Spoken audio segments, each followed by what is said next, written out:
Bad left hook pound for pound top 10, August 2023. Terence Crawford claims top spot, but Naoya Inoue has supporters.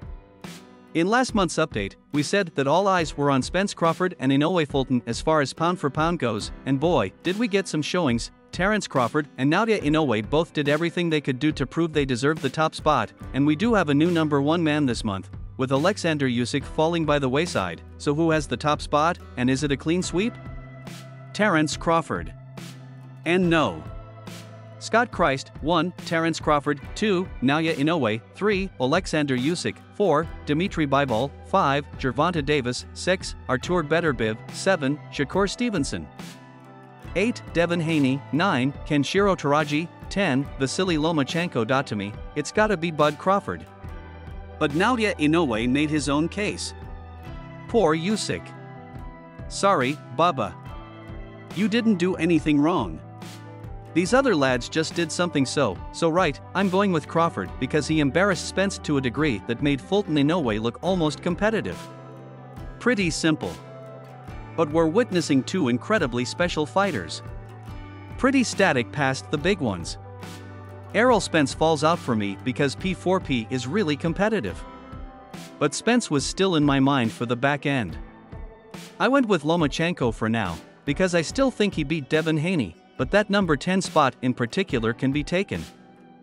I've got my eyes on Emmanuel Navarrete as someone who might take it. I've mentioned him before, and how he rarely gets included in these conversations, but if he has a great showing against Oscar Valdez, he has to be taken more seriously in the P4P context. I still don't think the current version of Canelo belongs here. It's just that I saw him against Gigi Grandpa and Ryder, is all. John Hansen, 1. Naoya Inoue, 2. Terence Crawford, 3. Oleksandr Usyk, 4. Dimitri Bivol, 5. Artur Beterbiev, 6. Jesse Bam Rodriguez, 7. Kenshiro Taraji, 8. Errol Spence Jr., 9. Gervonta Davis, 10. Devin Haney. Let's start at the top. I suspect most of the guys will have Terence Crawford at the number 1 spot, and there's really no wrong answer as far as I'm concerned. Both Crawford and Inoue put on master performances. Both of them look levels above other P4P level fighters.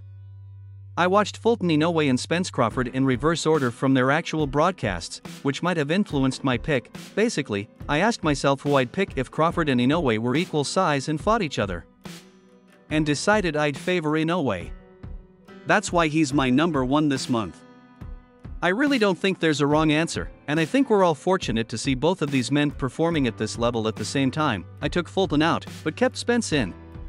Again, I won't argue with anyone that drops him from their list. I think this fight was an illustration of how amazing Crawford is, not a retroactive stain on the rest of Spence's accomplishments. If Spence isn't a worthy P4P guy, that diminishes what Crawford showed us, and I think that's a bad take on the outcome. I'd still favor Spence over Boots Ennis. I'd still favor him over a 154 pounds Jermall Charlo. I'd still favor him over anyone I can think of in his general range other than Terence Crawford. Spence is still a great fighter to me, even if Crawford proved himself an all-time sort of great.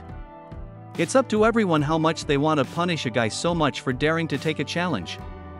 I can't quite bring myself to put Tank Davis above Spence yet. At the bottom of my list, Haney is in, which is something I never thought I'd say. If I so much as yawn or look at my watch the next time he fights, I'll Rigondeaux rule his ass right back out. I mean it. Patrick Stumberg, 1. Naoya Inoue, 2. Terence Crawford, 3. Oleksandr Usyk, 4. Canelo Alvarez, 5. Dimitri Bivol, 6. Shakur Stevenson, 7. Errol Spence Jr., 8. Artur Beterbiev, 9. Devin Haney, 10. Kenshiro Taraji. As someone vehemently against 10-10 rounds, I can't betray my principles by having Inoue and Crawford share the top spot. It'd definitely save me some waffling, though. Here's my thinking, which I'll admit could be tainted by my admitted bias towards Japanese fighters.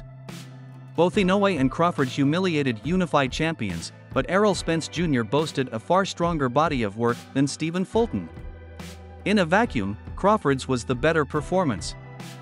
Thing is, we have to acknowledge that Inoue walked into a new weight class. Immediately challenged the toughest guy there, and absolutely wiped the floor with him. That, to me, deserves some weight when considering pound-for-pound status.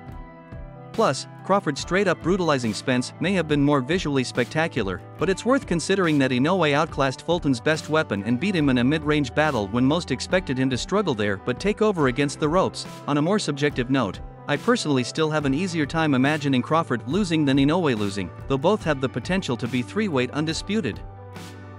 Lewis Watson, 1. Terence Crawford, 2. Naoya Inoue, 3. Oleksandr Usyk, 4. Dmitry Bivol, 5. Artur Beterbiev, 6. Devin Haney, 7. Canelo Alvarez, 8. Kenshiro Taraji, 9. Kenshiro Taraji, 10. Juan Francisco Estrada. Inoue was my P4 peak king on Tuesday night for roughly 4 and a bit days until Terence Crawford put on an ATG performance against Errol Spence.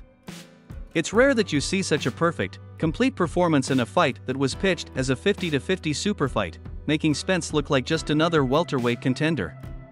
For that reasoning, Spence drops out of the top 10, just, and kind of begrudgingly, but despite his bravery he took a hell of a beatdown from Bud, and there are plenty of fighters on the periphery that can benefit and jump in. Estrada.